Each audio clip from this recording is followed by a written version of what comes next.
The latest episode of Dark Side of the Ring has done no favors for the Nature Boy Ric Flair. I could almost feel the heat from the fire of the pitchforks as this episode progressed. Now, I'm not one for cancel culture, but at the same time, I feel like there's a pretty big problem in our society where if you're not a fan of cancel culture, then you'll immediately dismiss every single instance of a woman crying for help from sexual abuse. And in vice versa, if you're an SJW feminist, you may think that every single woman who cries abuse is telling the truth. We don't live in a black and white world, and I wish people would understand that. So while I feel like we live in a world of cancel culture, I feel like this isn't the case of someone making a scene over spilt milk. There's one line in this that I said when I was halfway through this, and that line is, "Don't meet your heroes." So when Rob Van Dam utters this at the end of the episode, it really made me laugh. I don't know if Ric Flair is the same person today that he was in 2002. I just know that it's funny how everyone wants to cancel Hulk Hogan but worship the Nature Boy Ric Flair. I guarantee Ric Flair has done just as many horrible things as Hulk Hogan has. Teddy Long has even went on the record to say that Ric Flair called him the N-word back in the day. When you're the Nature Boy Ric Flair, you can get away with just about anything, as he did in this episode. Ric Flair suffered no kinds of penance for what he did whatsoever. Now, Ric Flair went on the record to say that none of this even happened, even though Rob Van Dam said he saw it with his own eyes. Also, Dustin Rhodes said he saw it as well. It's just such a shame that we live in a world where people can get away with atrocities just because of their social status in the world, just because they're Ric Flair. Like they said on the show, Ric Flair was a made man. Do I think that Ric Flair should suffer from this though? I'm not really sure. I wish we lived in a perfect world where Ric Flair would just admit his wrongdoings and we could all just move on with our lives. The world works on revenge, and I wouldn't be surprised if the Nature Boy Ric Flair was #canceled over this.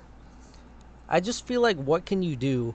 It's 20 plus years later and Ric Flair is in his 70s. Who knows how much time left Ric Flair even has on this earth? What are you gonna do, throw him in jail like Bill Cosby? But that being said, Ric Flair wasn't the only one who looked bad on this episode. One part that scared me more than anything was the fact that the quote-unquote boys used to pull ribs on each other where they would roofie each other's drinks. Rob Van Dam then went on to say that they would roofie the drinks of girls and have their ways with them.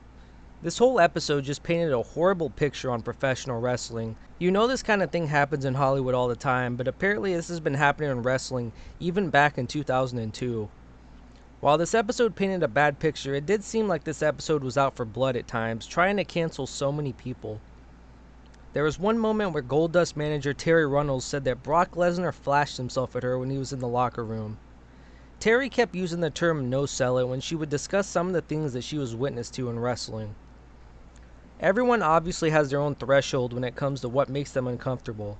Who am I to say that it isn't a big deal that Lesnar did this to Terry, who was in the men's locker room to begin with?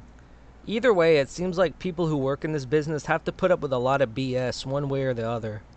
Even Scott Hall wasn't exempt from this, with the flight stewardess saying that Scott Hall tried to rip her buttons off her shirt at one point and said he wanted to lick her.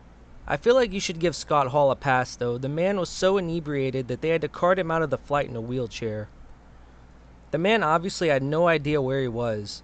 It just seemed like this episode had a lot of venom at times, to the point where it had me thinking they wanted to cancel certain people. This show has a lot of AEW people working on it, and Brock Lesnar just returned to WWE. Wouldn't it be convenient if Brock Lesnar got canceled right now? I don't really think that's what they were going for. I'm pretty sure this episode was filmed way back before Lesnar's return. Either way, Ric Flair looked horrible in this. At one point he had the flight attendant pinned down in the back and was forcing her to touch him, all while RVD witnessed all of this. RVD was apparently like the special agent that hides on flights, just secretly documenting all of this, just so he could tell the story 20 years later. Also, Tommy Dreamer looked horrible in this documentary, saying that what Ric Flair did was obviously a joke, and that people just like to get offended by everything nowadays. I don't know if he heard the part about the flight stewardess being held down and forced to touch Rick or not, but if he did and still said that, then Tommy Dreamer looks pretty bad right about now. Like I said before, I can't really speak on what makes someone uncomfortable or not. I feel like people do tend to overreact to stuff. I feel like Terry overreacted to the Brock Lesnar situation a little bit, but being forced down and forced to touch someone in a small little room and not allowed to leave, that's not a joke, that's a borderline criminal offense.